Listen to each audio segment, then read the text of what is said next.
What's up, y'all? We are back. This is episode 19 of the Texas Rangers Out of the Park Baseball 24 series. That was formerly the Washington Nationals. Been through this a bunch of times. Whatever. So sorry for the little break in the action. I've been on vacation. New Year's kind of happened and kind of screwed a bunch of stuff up. But back now and kind of ready to finish out the OOTP 24 life cycle, I guess, here in the next couple of months. So, yeah, we're going to, finish up this Ranger series. Probably go to like 2035-ish, maybe. Going to keep going a little bit with the Stampede series as well. Probably not quite as often. I'm going to slowly phase that one out. And then, I don't know, I'll have a video kind of probably coming out before the new game and going over what teams I'm considering. Short list right now: Cardinals, Padres, Blue Jays, maybe. Like mid-market, so not maybe big market team. In the case of the Padres, who I think are in an interesting spot. And then, I don't know. Can't even think of anything else. Like, I guess the Angels, just looking at teams right now. Could go Guardians. Pretty much any teams on the table that I haven't already done, which would be, I guess, it'd be the Nationals, Rockies, Twins. Did the Giants in 21. Wouldn't be opposed to doing them again. 23. And then expansion team, whatever. But anyway, that's for another video, I guess. But yeah, we're here. June 17th, 2030. Texas Rangers are 37-30. It's been a pretty good start to the year, no doubt. Four and a half games back in the division. Yeah, we got off to a really good start. June's been a little tough so far. We've had a few injuries. Brock Daniels he went out pretty early in the year. He was having a really nice season too. It sucks. He'll be back at some point, maybe September-ish or late August. But yeah, we're gonna miss him. He's been out for quite a bit already. So, the offense is 7th in runs scored. It hasn't been great, but I think there's signs that this could definitely get better. And then our pitching's 3rd in runs against. So, pitching staff's done a really good job. A lot of the offseason moves we made have paid off. Max Fried's actually probably been our worst starter. But even he's like a really solid middle of the rotation arm. Castillo's been really good thus far, although the FIP indicates he might be due for regression. But he's a ground ball pitcher, and we have a pretty good infield defense. So there's reason to think he can, play above his peripherals here down the stretch. Mitch Brack got off to a pretty bad start, if I remember. Yeah, April was pretty rough, and then, man, May and June has been incredible for him. And, overall the numbers look really good. He's been on a complete tear recently. And then Logan Allen, a guy we traded for basically nothing, if I remember correctly.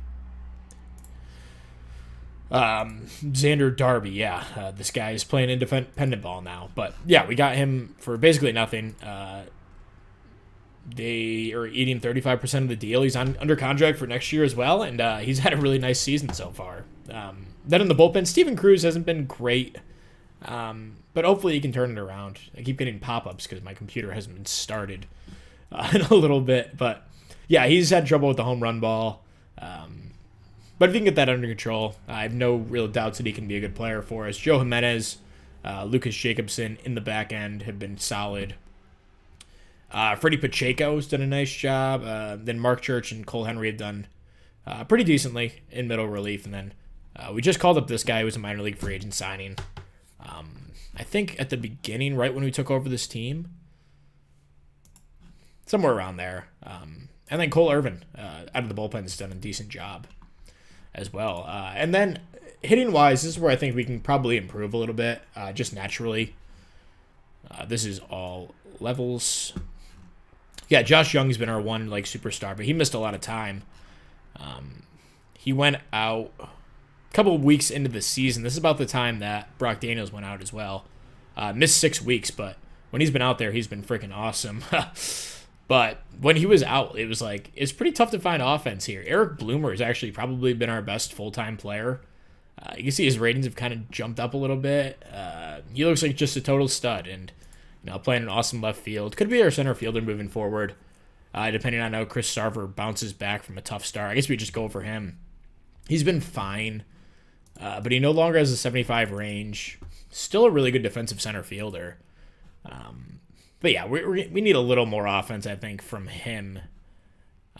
If he's not going to be like a 20 zone rating guy, which he still could be. But yeah, Stone Russell, he's been pretty solid. The home runs have not really been there so far this year, so I think that's an area he can probably improve and continue to, go back to the level he was last year, which was like an all-star level hitter in our DH spot. Hermano Ortiz has been really solid. His first full season of action for us. And then Edwin Arroyo has been a really solid pickup. He's a free agent in a few seasons. They're eating 30% of the deal. We're on the hook for about $20 million. He's been worth just about every little bit. On pace for 5 WAR. So JC, he got off to a really, really tough start to the season. April was brutal. May was a lot better. And June hasn't been great. He's going to have to figure it out. Because we're paying him pretty big money for the next bunch of seasons. And he's a first base guy. So if he's not hitting, he's not providing much other value. But the BABIP is insanely low. I think he's going to bounce back. No problem as we head toward the All-Star break here. Corey Seager, kind of same story. Low BABIP. Everything else looks pretty in line with his career numbers. So, even the strikeout rates. Yeah, the strikeout rate's about where it's been. Walk rate was high last year. If he hovers around 8%, I'm totally cool with that.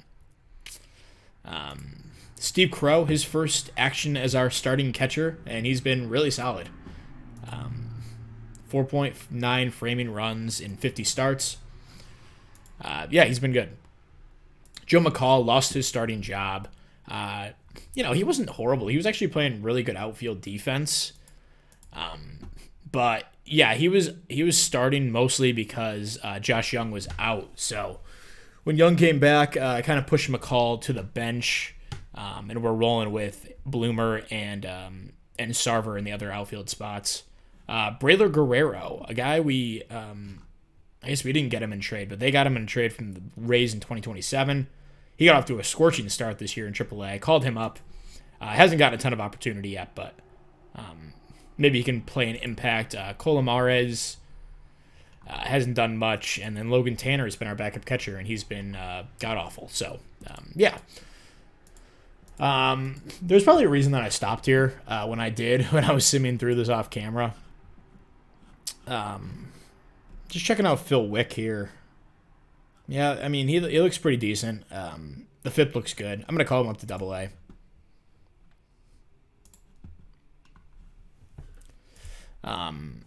And then Brad Snyder looks like he's coming along pretty well. He was a 6th-round pick back last season by us. And then Ken Rourke, yeah, we talked about him, how his ratings kind of fell off. He hasn't done too well in AA so far. Check out the rest of our prospects. Goffner has made his way to high A this year. He's been out, but off to a decent start. Bolinas, this was a 2nd-round pick last year by us. Just started his year in rookie ball.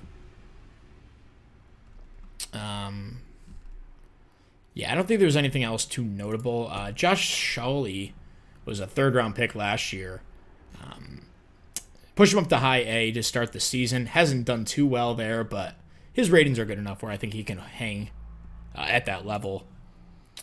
And that's about it for prospects to really go over. We'll keep simming ahead. Come back probably around the draft All-Star break time. So we'll be back. All right, so we're here July 11th, time for the first-year player draft. We're a game behind the Angels. It's been a pretty good little run. June, we finished out decently strong after a tough start. 14-13 so far, 5-3 in July. Nothing really to report. It's been business as usual. So JC still has not really improved. He's had a couple decent games, but also some bad games. Stone Russell started to hit really well. Seager's gotten back on track. Young's hit really well. It's been a good offense. It hasn't been anything special, but We could use a little more pop as we approach the deadline, maybe some speed, base running. But the defense has been best in the league. Pitching's been first in runs against, first in starters ERA, first in bullpen ERA. A really far cry from where this team was when we took over with a 4.8 ERA. Now we're down to a 3.14. So yeah, we've really completely rebuilt this pitching staff defense within the first year and a half of this team. So yeah, we're gonna keep hopefully improving as the deadline approaches. But time for the first year player draft with the 21st pick in this year's draft. So not too bad of a pick. This guy would be a great get. He's fragile though. Bobby Blair, total beast. Wow. Okay, so those are just pitchers too. So as for hitters, we have this guy Sean Shannon. I guess we should just look what falls to us here. So let's see who New York takes, number one. They took Mitch Collins, high school guy. I like the personality, but he's only a DH. That's a tough first pick. Took a first baseman, another first baseman, second baseman. You're telling me there's no more valuable positions? Even a good corner outfield's better than a first baseman. Whatever, not my pick. So let's go to ours. This guy, I would never take a reliever in the first round, but holy crap, this guy would be awesome. Okay, so we're gonna have to narrow this down. Let's go by high school or college guys first. So who we got? Sally's pretty good. Jim Myers, not my favorite. Vince Howie, I like quite a bit. The defense is a bit concerning, but the bat can totally play. Fastball, curveball, sinker. Not the worst pitch mix, but also, is this really an upside play? I don't know. So, yeah, the high school or the college guys don't look fantastic thus far. Maybe there's someone a little bit farther down that catches my eye, but Robbie Doherty, but he's got a bad personality. Yeah, there's not a ton for college guys. This guy's interesting, but only a second baseman. Not really a good one either. This is a fun pitcher, but not going to take him. Is he a 19-year-old college guy? What the heck? Oh, he's JUCO. Okay. Makes sense. Okay, so we're going to have to go by all players here. Let's, I guess we'll just go down and see who looks interesting. This guy would be a total stud, but he doesn't have an out pitch. Randy Peck looks like a beast. Good work ethic, good intelligence. This is definitely a guy I'd look at. Third base, I don't know if he'd stick there long term. He'd probably be more of a first baseman, DH. Butch Sessions. That's a fun player. $9 million demand, though. Little steep. Dave Thornton, a good bat. Eric Dover Spike. The avoid K's is concerning, but everything else looks superstar levels. Luis Lerma. Probably a third baseman long term. Looks like a good player. Yeah, Jeremy Saley looks like a pretty good guy. Good defensive corner outfielder. Pretty well developed at 20 years old. The power is a work in progress. Beveridge looks pretty good. Yeah, so, I mean, there's some good darts to throw in high school guys here, but Jesus Vargas, I like that build. Johnny Davison. Good pitch mix. Ground baller. 17 years old. What have we done in past drafts?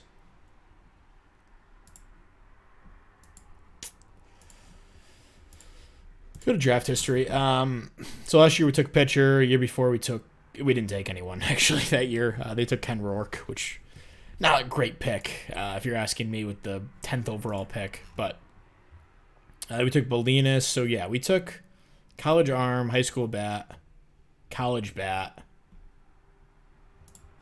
high school arm. So yeah, we were pretty well mixed. Yikes.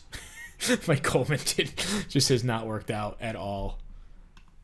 He was our 4th rounder. I knew that was a bad pick at the time, but I just couldn't resist. Brad Snyder looks good, though. Yeah, he's the guy I had to give a little bit extra to. Okay, anyway, back to the draft. We can pretty much go any direction with this pick. Best player available, really. You know, I'm kind of intrigued by the reliever just because I don't really like anyone else. I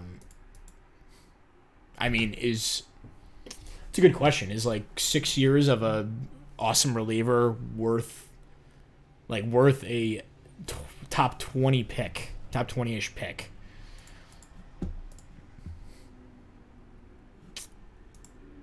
I don't know. I mean, there's definitely some upside plays here. I don't think I'm going to go with him, but if he's there second round, I'd consider it. I might go with this arm, Butch Sessions. I really like this pitch mix. Long way to go. But yeah, the fastball, slider, curveball, changeup. That's like an ideal pitch mix. 3 velocity bands. The stuff is off the charts potentially. The control is an issue.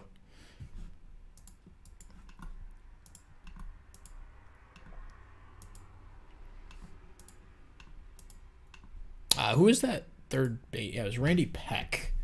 High work ethic, high intelligence. You know what? I'm gonna go with the personality pick. This is way under slot. I'm not sure what he's gonna ask for, but $9 million is a lot to spend on one pick, so we'll go at slot value there. And then Joe Ashley's still here. I mean, there's actually some surprising bust potential, just because he's 22 and not fully developed.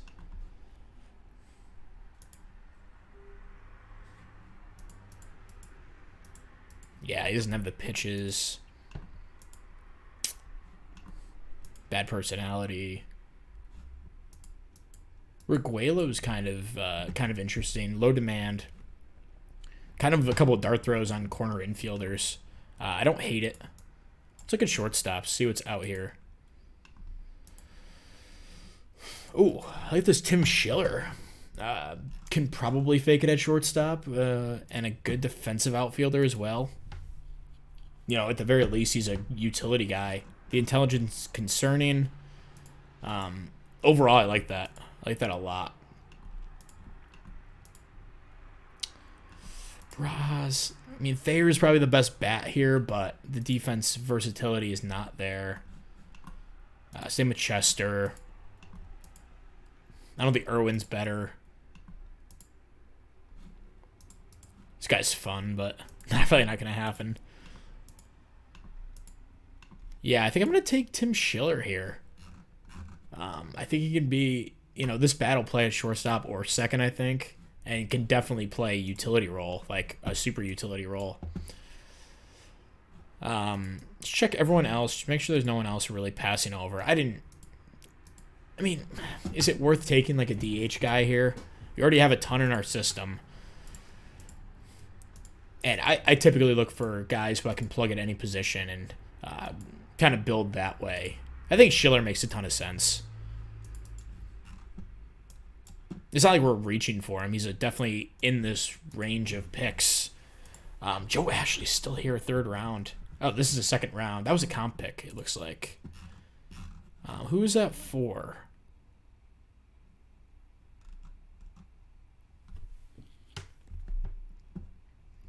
No, it wasn't a comp pick. What the heck?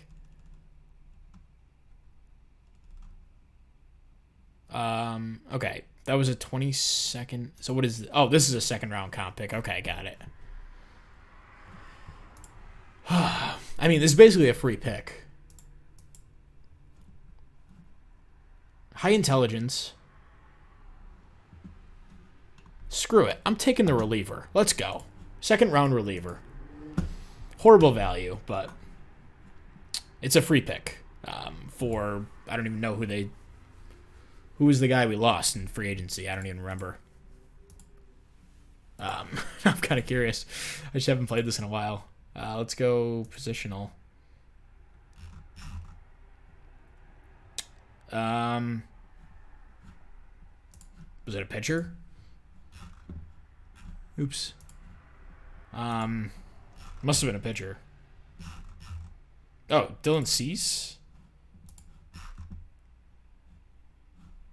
Yeah, it was Dylan Cease. Okay, yeah. So that was literally a free. Yeah, because I wasn't going to re-sign him anyway. Sure. We got him for nothing, kind of in a trade too, so worked out just fine. They think we should take Joe Cummings. I don't hate the pick. Definitely low upside. Though, like, this would play with his glove. He's got a really nice glove at third base. Can even play some shortstop, potentially. OSA likes him a little bit better. He's durable. All right, I'll probably finish the draft off camera. Might take a little bit to kind of go through and sift through this middling group of guys here in the third round. So we'll be back with the results in a second. Okay, so to quickly go to the draft results here. We'll go through the first 5 rounds or so. So we took Dave Thornton, who was kind of a bat that I was considering in the second round. Took him. He's DH only, but high upside. Mike Kaplan was kind of a steal here in the 4th round. I really like this upside. The stamina is an issue, but we'll see what happens with him. He's a high school arm. They're like 25% hit rate. Then we took this guy, Jaquan Hale Stock. I like him a lot. Good personality, and we'll see what he becomes. Joe Cummins, we wound up taking in the 6th round, and I guess this guy was interesting. And then the rest of it was pretty much just dart throws. But overall, I think it was a pretty decent draft. We'll keep moving forward toward the All-Star break and come back in just a sec. Okay, so it's July 20th, and we pulled off a few moves today. So let's start with this one. We picked up a reliever, Ian Reifert, from Houston. We didn't really give up anything at all. We gave up this 26-year-old minor leaguer. So that was a pretty easy trade to make, just to get some more bullpen depth. And then we kind of needed like a bench bat type. I wanted a lefty preferably. The guys we've filled in just haven't really cut it. So I went and picked up Sal Frelick, who's having a pretty decent year for Tampa Bay. Lefty, can hypothetically play some corner outfield, but we're not really going to ask him to. He's pretty much a backup DH first baseman for me. Guy who can steal some bases. Just an overall like nice bench player. And we didn't give him a ton. We gave Rodolo Castro, who I called up, DFA'd, just when I needed a roster spot. Aaron Zavala, another like minor league guy who's been chilling in the system. Then J.D. McCracken, a 27-year-old minor leaguer. So we also got $2 million cash in that deal. And then the last deal we pulled off was just a little bit of depth.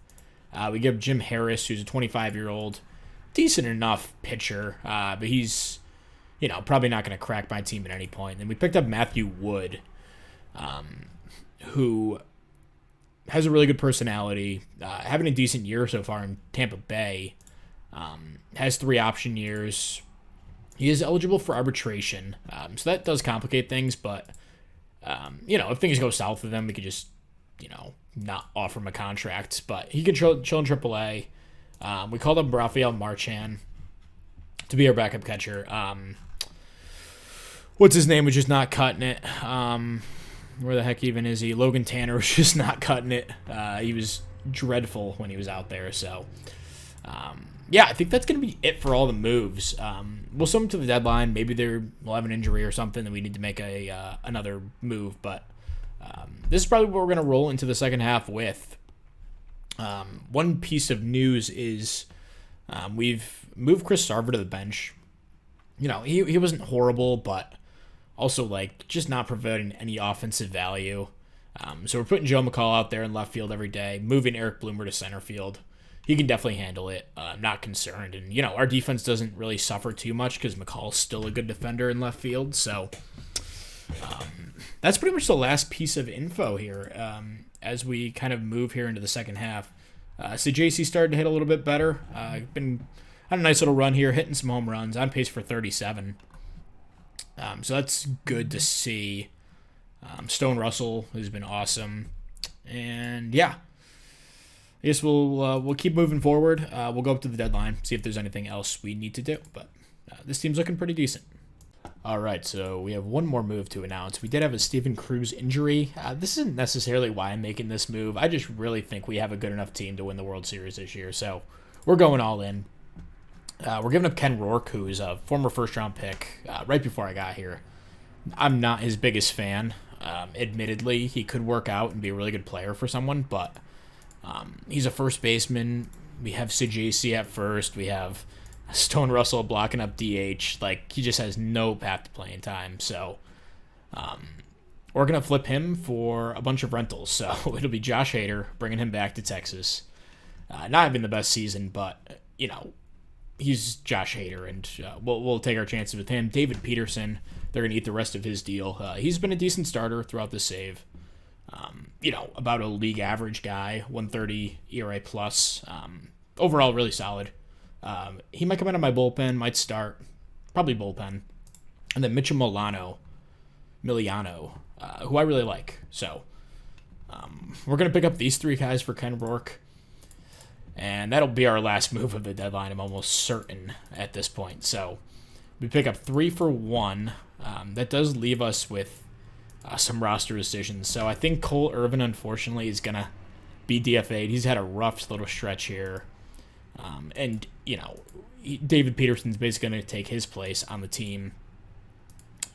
And then we called up this guy Jaden Leonis, who was a third-round pick by them, by the previous regime. And he's pitched really well the last couple seasons in parts of the minors. Called him up, but he's going to be sent down again, and Hader will take his spot. And Hader will probably be my closer start. And then we need to open up one more spot on this team. I'll probably do it off camera, but we'll end the episode here. And we'll come back, hopefully, in the playoffs. We're tied for first place right now with the Angels. And yeah, we'll see how the second half does, and hopefully all the reinforcements he brought in are able to bring us finally to the promised land. Before we go, the Nationals absolutely killing it, 63-35. So, we're one of the best teams in the AL. They're one of the best in the NL, and a lot of familiar names here of guys that I brought in my regime. Actually, every single one of these guys, and I traded them to Ketel Marte, and he's been their worst player. Pitching staff, I think I probably could have done better than this, which is funny, but screw Marcelo Mayer. He got me fired. I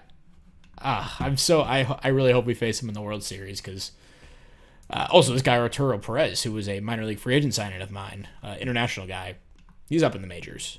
But yeah, I hope we face him in the World Series.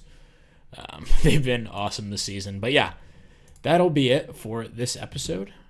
Let me back to the Rangers, and thank you very much for watching. We'll see you guys next time. Peace.